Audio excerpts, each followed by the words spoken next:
Þegar barn fæðist eiga foreldrar þess rétt á launuðu orlofi úr fæðingarorlofssjóði. Það veltur hins vegar á meðallaunum fólks og stöðu þeirra á vinnumarkaði hversu háar greiðslurnar eru. Til að öðlast rétt á fæðingarorlofi þarf fólk að vera í 50% vinnu síðustu 6 mánuðina áður en barnið fæðist. Fæðingarorlofið er 80% af meðallaunum á 12 mánuða tímabili 6 mánuðum áður en barnið fæðist. Þetta þýðir að ef barn fæðist í byrjun júlí 2012 er stuðst við meðallaun frá janúar 2011 til desember sama árs. Fólk sem hefur verið í 100% vinnu þessa 6 mánuði fær að lágmarki greitt 127.437 krónur í fæðingarorlof en að hámarki 300.000 krónur. Fólk á atvinnuleysisskrá telst líka til launþega og fær því tekjutengt fæðingarorlof. Námsmenn eiga líka rétt á fæðingarorlofi séu þeir í 75% námi eða meira. Þeir fá hins vegar greiddan svokallaðan fæðingarstyrk sem nemur rúmum 127.000 krónum á mánuði fyrir árið 2012. Fólk sem utan vinnumarkaðar eða í minna en 25% starfi fær líka fastan fæðingarstyrk á mánuði sem nemur 55.608 krónum. Þegar sótt fæðingarorlof þarf að nálgast umsókn og prenta út á heimasíðunni fæðingarorlof.is.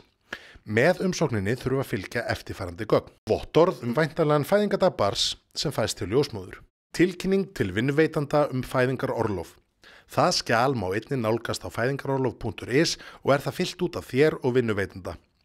Þetta skjal þarf að berast atvinnuveitanda að minnstakosti 8 vikum fyrir áætlaðan fæðingardag. Afrit af launaseðlum síðustu 2 mánuða og skattkort ef fólk vill nýta persónuafslátt sinn. Öllu þessu þarf að skila til fæðingarorlofssjóðs á Hvammstanga að minnstakosti 6 vikum fyrir áætlaðan fæðingardag. Sé hins vegar sótt fæðingarstyrk þarf að nálgast aðra umsókn á heimasíðunni fæðingarorlof.is. Henni þarf að fylgja vottorð væntanlegan fæðingardag barns, sem eins og áður sagði fæst til ljósmóður. Námsmenn þurfa að skila inn staðfestingu á námsframvindu. Það er hversu mörgum einingum foreldri hefur lokið á síðustu 12 mánuði fyrir fæðingardag barns. Og skattkort ef fólk vil nýta sér persónuafsláttin sinn. Þessu þarf að skila til fæðingarorlofssjóðs á Hvammstanga að minnstakosti 3 vikum fyrir áætlaðan fæðingardag. Báðir foreldrar eiga rétt á 3 mánuða fæðingarorlofi. Að auki eiga þeir sameiginlega 3 mánuði sem þeir geta ráðstafað eins og þeim hentar. Annað foreldri getur tekið á alla eða hægt að skipta þeim á milli sín.